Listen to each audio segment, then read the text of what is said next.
just make sure the Facebook one is working first, and then we're gonna be good and start reading the news. If this motherfucker would. Let's see. There.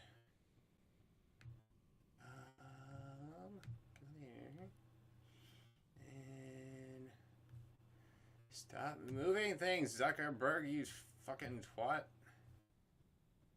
Damn. Okay, yeah, and it's still set to private. Why? Why you do that? Why you do that? They're not nice. Public. There we go. That way, more of nobody can see it. Oh, sweet baby Jesus. Happy Halloween. Bring up Articos. Oh my god. Freaking everything. Holy shit. Little more.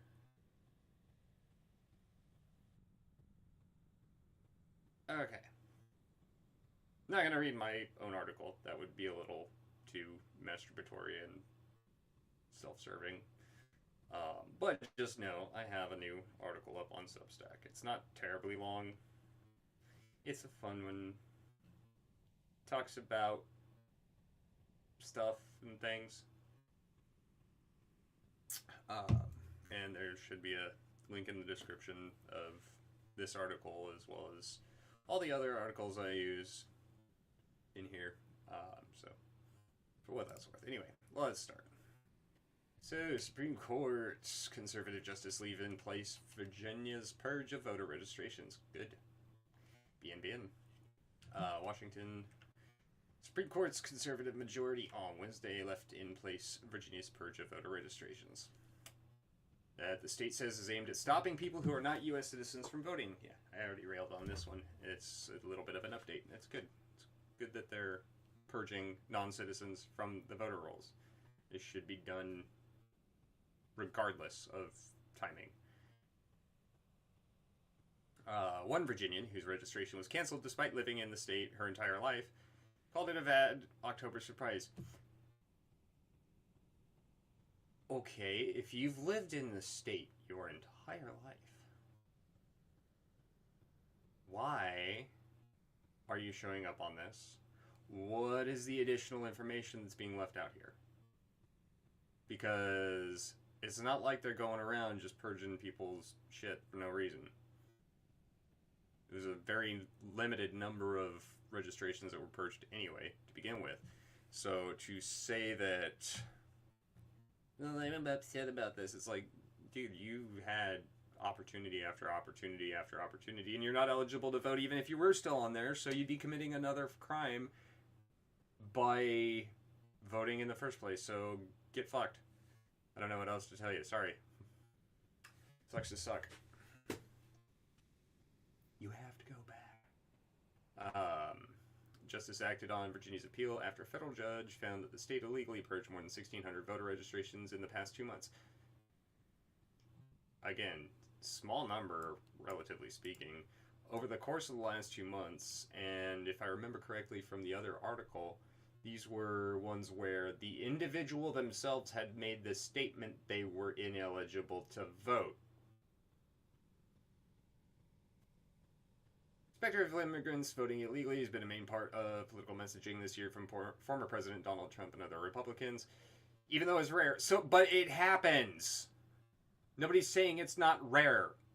Nobody's saying it happens all the time, all over the place, in massive numbers. People are literally just making the statement that it does happen, and we're being told that it doesn't. Trump criticized the earlier ruling, calling it totally unacceptable travesty on social media. Only U.S. citizens should be allowed to vote. Yes, correct. That is... yes. Wouldn't make much sense for me to go vote in Mexico's elections or Zimbabwe. Oh, Zimbabwe even a country anymore? No, that's Mozambique. No.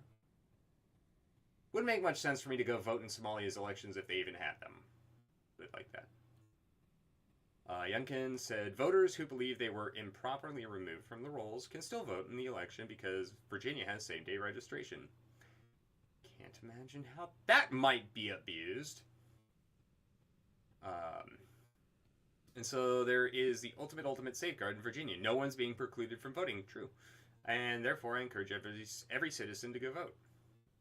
So, really and truly, this lady, if she's done nothing wrong, and they can vet her and they can make sure that she's properly, in the country and doesn't need to be catapulted back to whatever fucking country she came from.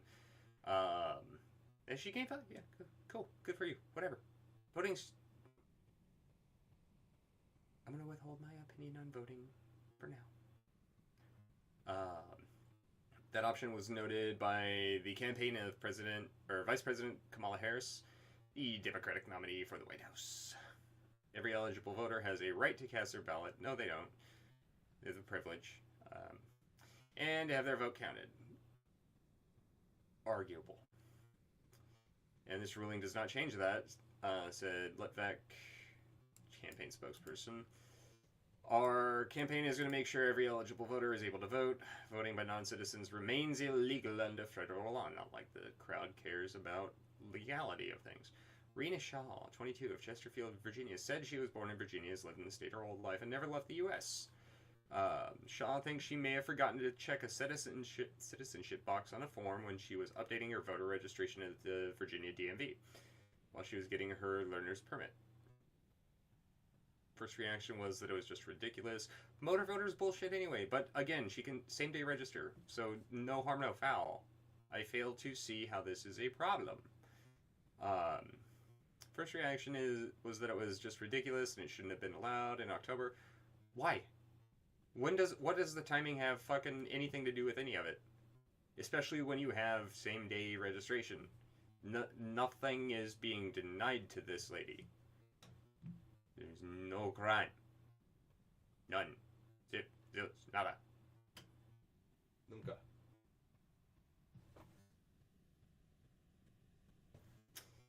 Sorry about that.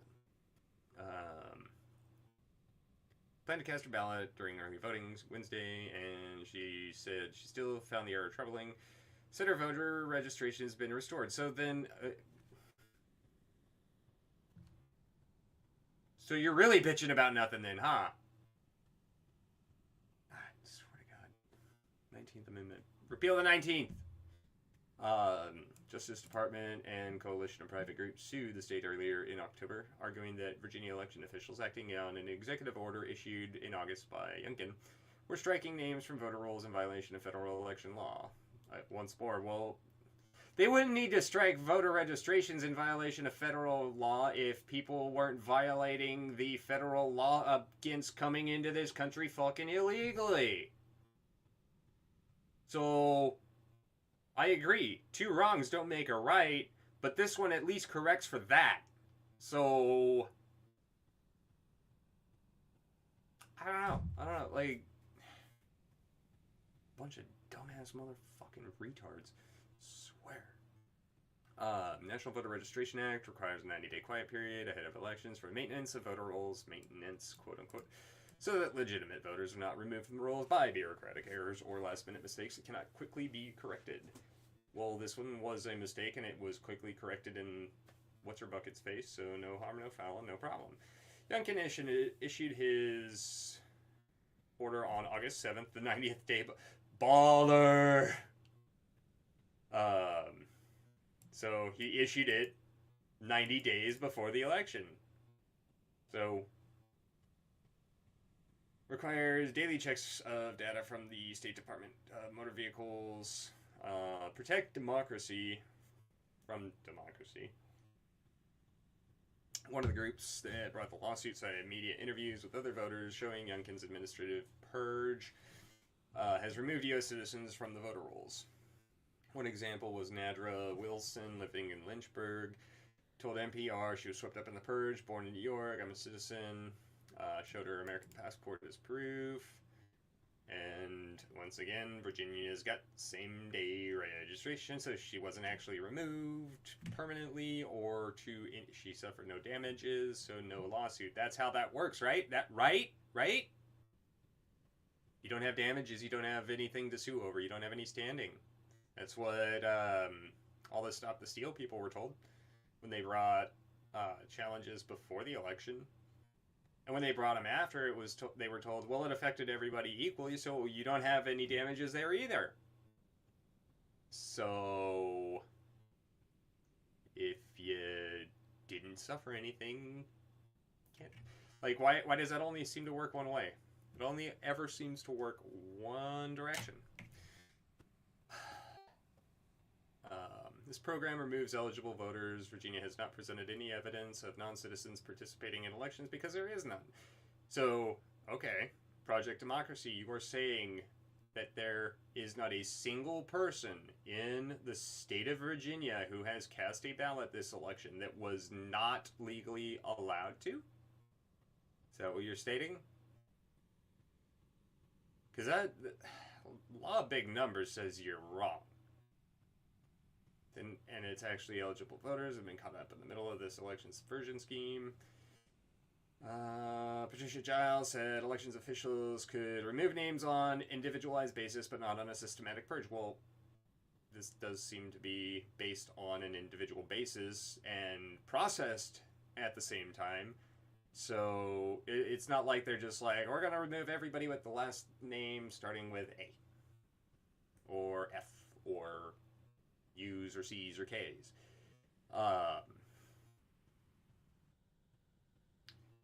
Giles had ordered the state to notify affected voters and local registrars by Wednesday that registrations had been restored. Virginia's deadline to register to vote was October 15th. Since 2022, they have allowed same-day registration, which allows people to register to vote in person and immediately submit a provisional ballot after the deadline to register is passed.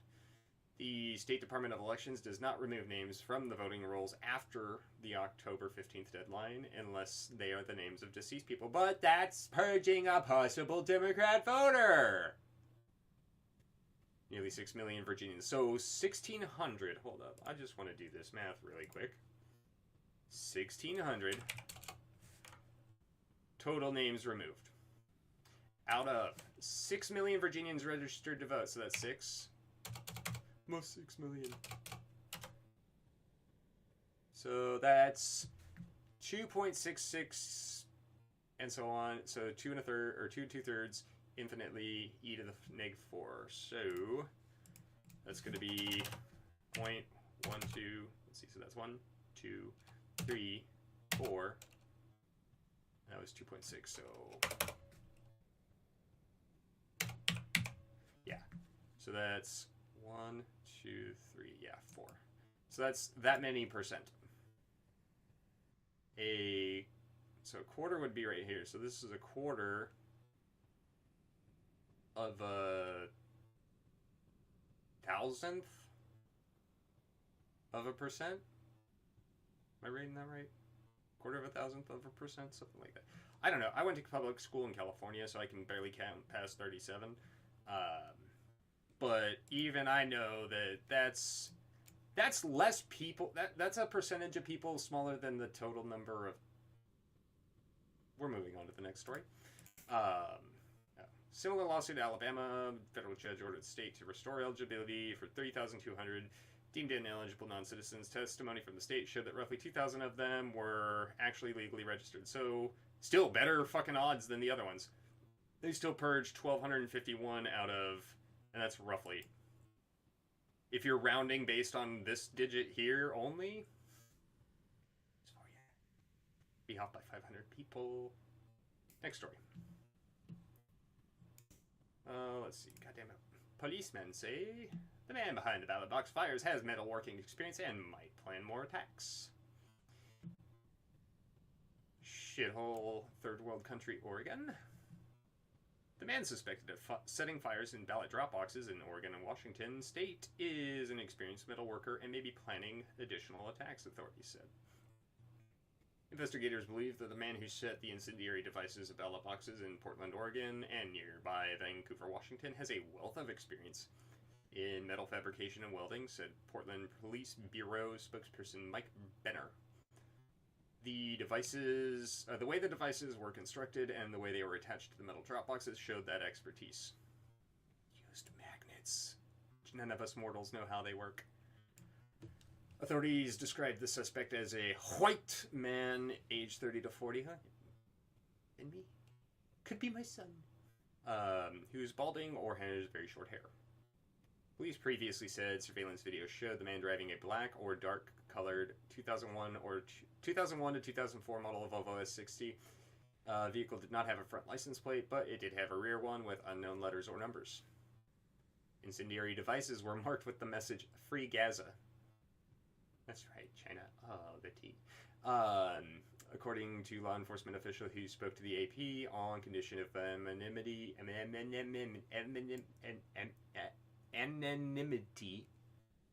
because they were not authorized to discuss the ongoing investigation. Third device was placed at a different Dropbox in Vancouver earlier this month. Also carried the words "Free Palestine" in addition to "Free Gaza." They're just giving away Palestine, giving away Gaza. No one... Dude. Maybe... Side note, completely unrelated to this, but maybe the reason the Jews keep bombing it is because there's people on the land they were given to for free. You ever think of that? Checkmate, atheists. Investigators are trying to identify the person responsible and the motive for the suspected arson attacks. Really? Really? Which destroyed or damaged hundreds of ballots at the Dropbox in Vancouver on Monday when the box fire suppression system didn't work as intended. Authorities are trying to figure out whether the suspect actually has pro-Palestinian views or used the message to try to create confusion. There's a false flag. Who's a fucking conspiracy theorist now, motherfucker? Swear to God. Surveillance images captured Volvo pulling up to the Dropbox in Portland just before security personnel discovered a fire inside the box on Monday. Early morning fire was extinguished quickly thanks to the box's suppression system and a nearby security guard. Just 3 of the ballots inside were damaged. The ballot box in Vancouver that burned also had a fire suppression system inside, but it failed, and hundreds of ballots were scorched. Election staff were able to identify 488 ballots retrieved from the boxes, retrieved from the box, and as of Tuesday, 345 of those voters had contacted the county auditor's office to request a replacement. The office said in a statement Wednesday, office will mail 143 to the rest of the identified voters. 6 of the ballots were unidentifiable, and the office said the exact number of destroyed ballots wasn't known, as some may have completely burned to ash. Interesting. Election staff on Wednesday plan to sort through the damaged ballots for information about who cast them in hopes that those voters will be given replacement ballots. Kimsey urged voters who dropped their ballots in the transit center boxes between 11 a.m. Saturday and early Monday to contact his office for a replacement ballot. Authorities in Portland said Monday that enough material from incendiary devices was recovered to show the 2 fires were connected, and that they were connected to an October 8th incendiary device at a different ballot drop box in Vancouver. No ballots were damaged in that incident.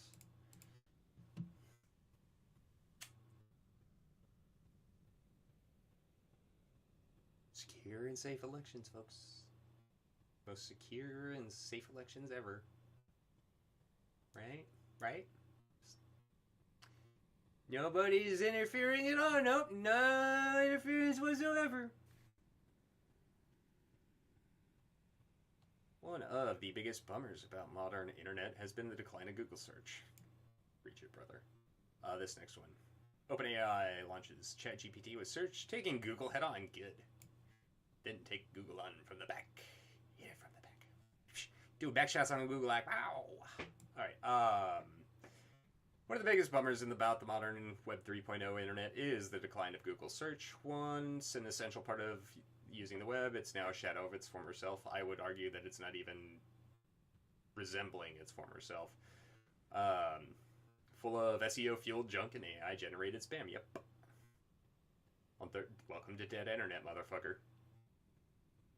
On Thursday, OpenAI announced a new feature ChatGPT that could potentially replace Google search for some people. Upgraded web search capability for its AI assistant that provides answers with source attribution during conversations. This feature, officially called ChatGPT with Search, makes web search automatic based on user questions, with the option to manually trigger searches through a new web search icon. I'm gonna have to play with this in a bit because I really like ChatGPT. It's one of the cooler man-made horrors beyond your comprehension. Write about it a lot on my Substack. Just, go check it out. redneckhipster.substack.com. OpenAI hopes the new capability will streamline web searching by eliminating the need for multiple searches and link exploration that traditional search engines sometimes require. Users can ask follow-up questions with ChatGPT considering the context of the entire conversation to provide answers. Likey. It's going to be cool. I'm going to play around with this as soon as I finish up here. Actually, that's a lie. I'm probably going to play some Fallout and stream that instead. Don't judge. Each search result in GPT comes with a citation link, and users can click a sources button beneath the responses. Oh, that's cool. New search system runs on fine-tuned version of GPT-4, or GPT-40, which OpenAI says is it post-trained using synthetic data output from its O1 preview model. ChatGPT could previously search the web, but it often provided old and irrelevant results. Accurate. This new push into search follows OpenAI's earlier Search GPT prototype, launched as limited test on July. I think I was playing around with that, actually. Maybe not, I don't know. Which explored a new way for ChatGPT to bring it fresher content. In a demo QA for Ars Technica hosted by OpenAI, the company's representatives would not specify if the search info came from Microsoft Bing's search engine or its own crawled search index, saying it pulls from a blend of sources, including partner media organizations. Neato burrito. It also helps OpenAI take advantage of its new publishing partnerships and reframe those media relationships into something beyond merely scraping web data to train its AI models, which caused legal trouble in the past. I don't understand how. If it's posted publicly, you're allowed to make a robot sit and look at it. Pulling in authorized content. I really hope that didn't mean to say pulling unauthorized content. Pulling in authorized content. OpenAI isn't the only company exploring AI-powered web search. Microsoft's Copilot is actually pretty cool. Perplexity has made waves in the AI community for challenging Google's search dominance, although it has also met resistance from publishers who claim Perplexity has integrated their content without permission. That makes OpenAI's partnerships a potential advantage for the company.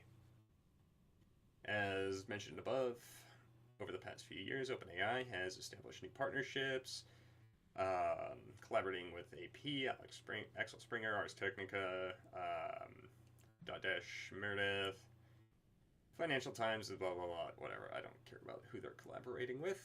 As part of these collaborations, OpenAI is incorporating custom formatted information into its new search feature through categories like weather, stocks, sports, and news, along with new visual designs for the content.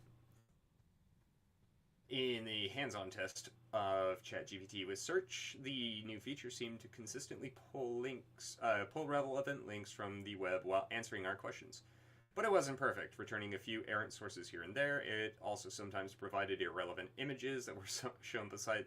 Oh man, that could go wrong. Speaking of images, ChatGPT can now display graphical content from the web for the first time. It can show locations on a map. All of these new avenues for ChatGPT to potentially prefer one website source brand, it brings up a question. Are they going to have preferential content placement for media partners or advertisers in the future? When asked if the new search feature already preferred results from media partners, OpenAI didn't give them a firm answer, but it seems like the answer may be yes, since those particular companies have given OpenAI explicit permission and license to pull data from their websites. See, now that part's interesting to me, because the way I understand it is that Google does the same, right? Like, RSS has web feeds, like, you have all these crawlers, and this is a large part of the dead internet theory too, is that the majority of the web traffic on the internet is bots. And so most of those bots are crawlers. They're just scraping web pages for data for search, indexing, and shit like that. And no big deal, right? So if basically what it boils down to now then is if you're scraping our data with a bot for our benefit, meaning if you're using like a search indexer or something like that to crawl the web and compile whatever it is they pull. I don't know how the mechanics of it work that granularly. But basically, if you're pulling the web data and scraping these sites for the benefit of the person hosting the site or just producing the site, then you don't have to pay for the license or ask for the license or ask to access their website or do anything. Which doesn't make sense. So then it doesn't make sense that they would have any problem with ChatGPT doing that, right? Like, intent of pulling the data shouldn't, like, what you're going to do with the data once you pull it shouldn't matter. It shouldn't factor. Because it's the same mechanical act. It's like, well, if you walk into my store, I'm going to sell you this can of soda for a penny if we're cool, or I'll let you take the can of soda if we're cool, but I'm going to charge you if we're not. And even that example doesn't really hold up, though, because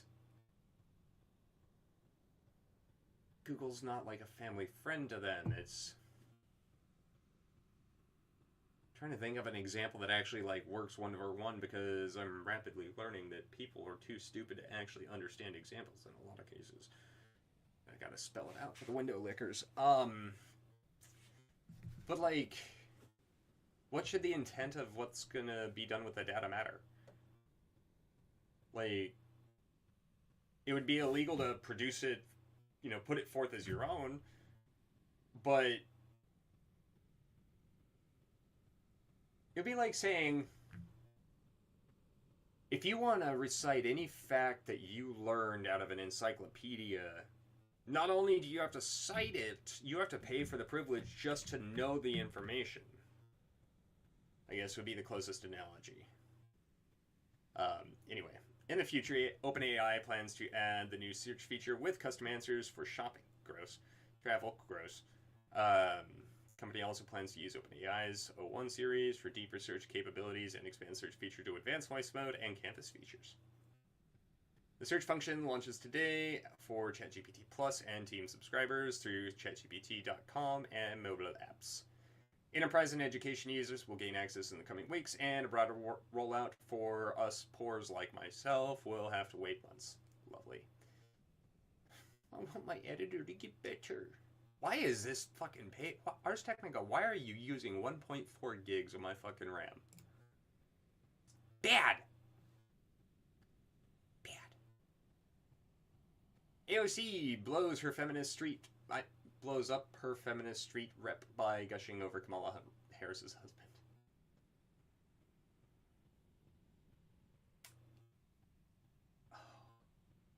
Somebody tell her cuck I'm sorry she wants to be beat.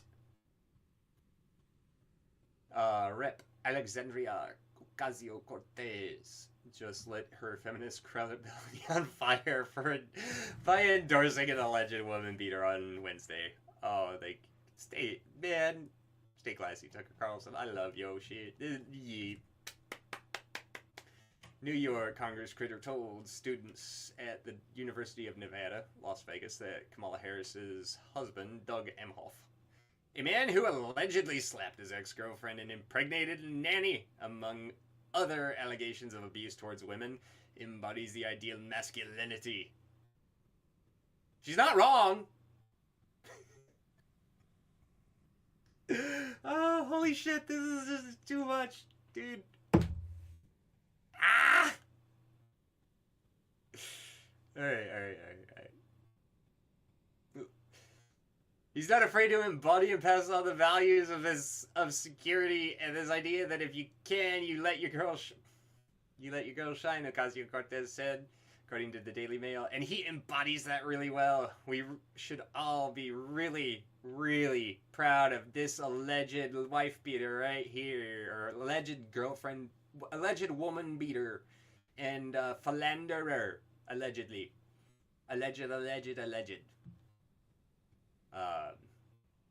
Is AOC aware that Emhoff allegedly slapped his ex-girlfriend? Allegedly cheated on a previous wife with an alleged nanny and alleged engaged in allegedly misogynistic alleged behavior, allegedly working alleged at his law firm in Los Angeles. Does it occur to you, AOC, that giving your woman a backhand in the face isn't exactly letting her shine? No, it's giving her a shiner. Slight difference there. Not taking the low-hanging fruit and making a joke about Spanish there. Nope, not one bit. That would make you an abusive scumbag who's landing actual shiners. Hey, Duck made the joke. Forget about the allegations of abuse. Emhoff is not even close to the paragon of masculinity. He plays second fiddle to a deeply unimpressive airhead. Oof. Damn. He goes to Soul Cycle classes in West Hollywood. Oh my god. He goes to West Hollywood? He routinely debases himself for campaign and pretty much believes that men should destroy their bloodline so that their daughters can have abortions. Fuck. That's just savage, yo! That doesn't sound very masculine to me, nor do those allegations of abuse sound very feminist. However, it sure does sound like AOC has no clue what she's talking about. Imagine that.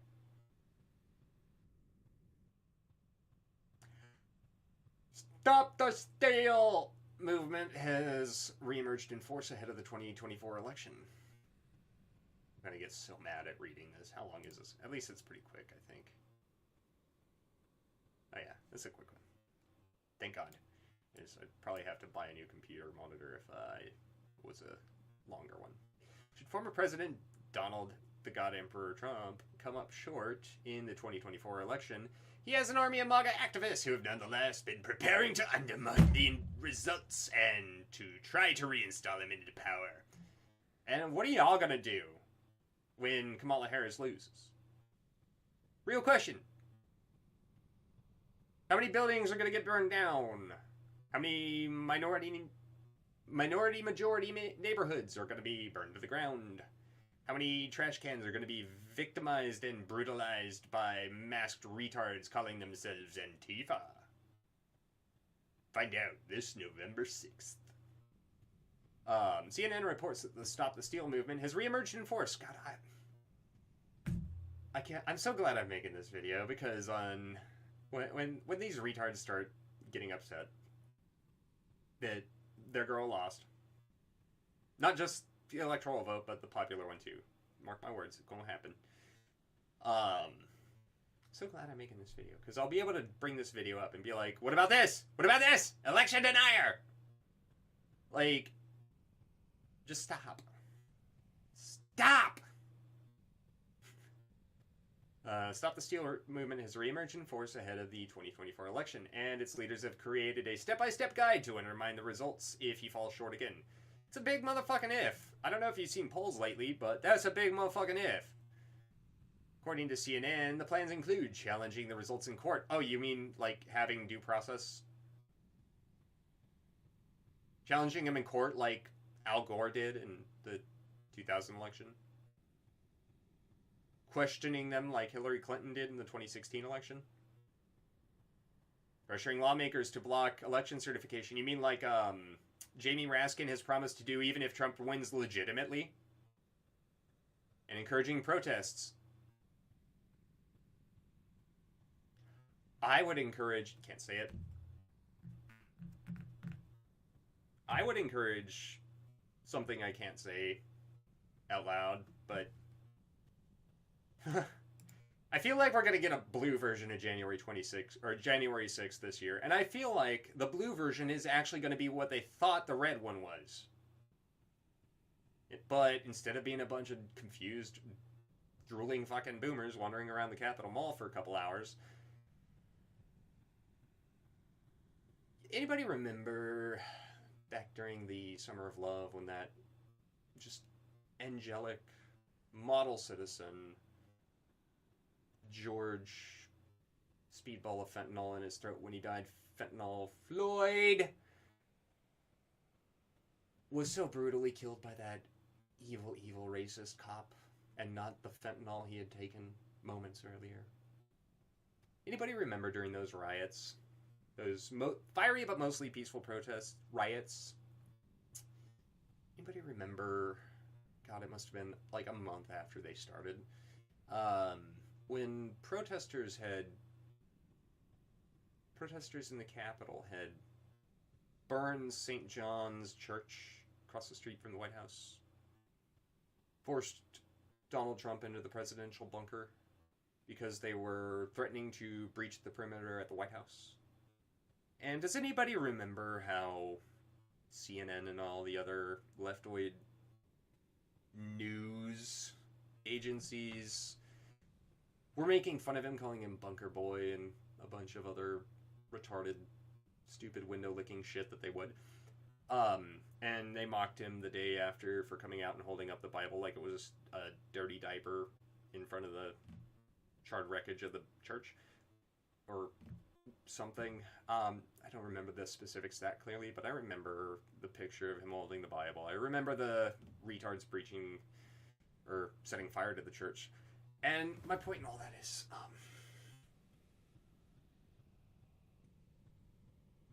was that an insurrection? Was that an insurrection? No, that was a fiery but mostly peaceful protest. That was the voice of the unheard. That was democracy. January 6th was dumb, but it was a bunch of boomers wandering the Capitol Mall. And one lady who was trying to help the police, named Ashley Babbitt, Air Force veteran, was executed by police.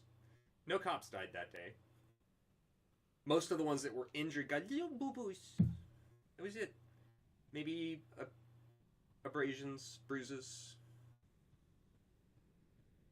But that was over something that they had a legitimate grievance because all of the election challenges were rejected from the courts, not on the merits of the argument, not on the evidence, not on anything other than the standing, or the not on anything other than procedural grounds, mostly standing. So they felt as though they didn't have justice, and I happen to agree with them, because the Fourth Amendment applies from the government infringing on our privacy. We, the people, have an expectation of privacy. The government serves we, the people. But if the government doesn't have anything to hide, they should have nothing to fear. That's a perfectly valid line of inquiry, because the government has no expectation of privacy from the people. The government works for us, not the other way around. If we want proof, if we want transparency, we get transparency. It's as simple as fucking that. We pay your fucking salaries. We put you in office. We trust you with these processes. And we'll tolerate a lot of shit. But to sit there and January 6th was the worst thing that happened on American soil ever. It was worse than 9/11 times 1,000. Fucking miss me with that bullshit. Right? Like, not 6 months earlier. Not 6 months earlier. 30 people had died in those riots. Over like the course of over the course of like a month. Armed leftist lunatics captured and maintained control of state-owned territory in Washington. That was the Chaz Chop retardation. They sieged a federal courthouse for over 100 days, I believe, in Portland. And so, to sit here and so sanctimoniously say, MAGA extremists are going to challenge the election. Fuck you. Jamie Raskin's come out and said he will not certify the vote, regardless of he will not certify a Trump vote. Period. I've seen what leftist, extremist lunatics do when they don't get their way. As bad as my nieces act, as immature and childish and baby-like as they can be, stomping their feet and throwing tantrums, they look mature by comparison. So, I really want to know, will the left accept the results if they lose? Especially if they lose the popular vote, too? Let me know. However, it's unclear at this time why any of these challenges would work in 2024 when they failed 2 years ago.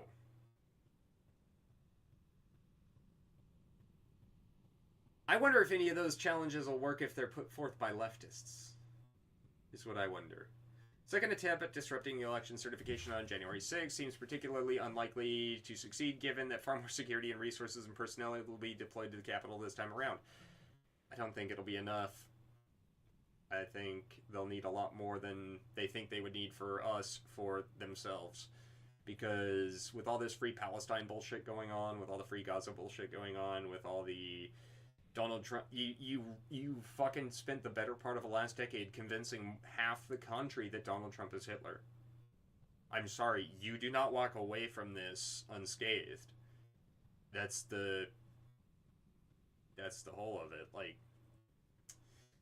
nonetheless, CNN quotes Ivan Raiklin, a former Green Beret and current MAGA political operative. Fucking charged language much? As predicting fireworks on January 6th. I have a plan in Fed. I have a plan in strategy. Fed. And then January 6th is going to be pretty fun. Fed. That motherfucker glows in the fucking dark. Like, that is the most transparent fucking... Hey, everybody. Hey there, fellow kids. Like, bro. Fed. Fed, fed, fed, fed, fed, fed, fed. Mark Harris, former investigator for the January 6th House Bullshit Committee that was...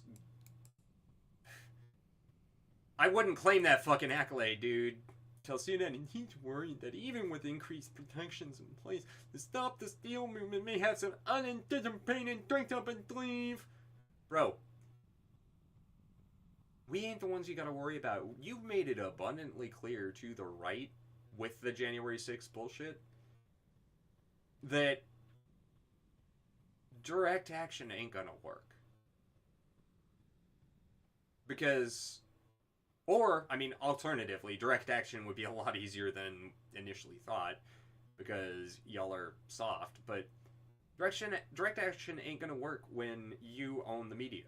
Direct action ain't gonna work when half the country thinks that, even though he said it 1.5 million times, Donald Trump is still gonna...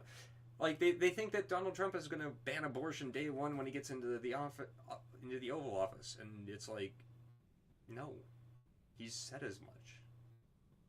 Those looking to overturn the election are way ahead of where they were in 2020. But on the flip side, pro-democracy defenders are also more prepared. I don't like hearing that statement. That's because they're not pro-democracy. Pro-democracy would demand transparency. Pro-democracy would not fucking try to... I'm not going to go that tinfoil. Moving on. M-Flare. We had a M-Class solar flare out of that sunspot group right there. No CME coming off of it, but we do have a geomagnetic storm watch into tomorrow morning. CME hurtled into space by an erupting filament. Ooh, let's check that out. Wow. Right down here on the limb. Look at that. Well, would you look at that? That's pretty impressive. It's a huge, huge prominence. You got a couple more there. Look for destabilization of other solar flares. Look at the fucking sunspots rotating in. Got some what those are? Magnetic filaments. That's right, or plasma filaments. Ooh, buddy, that fucker lets go. Like, that rotates in. This pops off. That would be no bueno.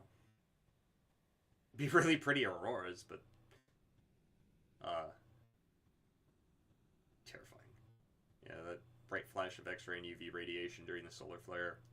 That was an M class. I think it was like an M. Does it have a rating of it? M7. Relatively stronger. Pretty weak auroral oval. It's coronal hole view. No significant equatorial ones. No wind stream. Decent little bit of a 75% chance continues for M class flares. 25 for X. So,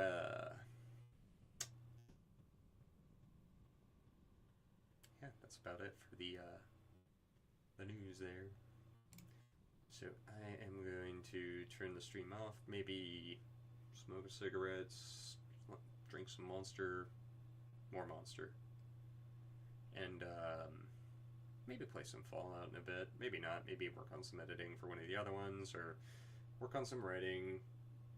Go to my Substack, subscribe there, subscribe here, hit the like button, smash the like button, share, comment, subscribe, like, whatever. Buttons, analytics. Anyway, it's been something resembling fun. It's been real. Be safe, be good, be you. I'm out.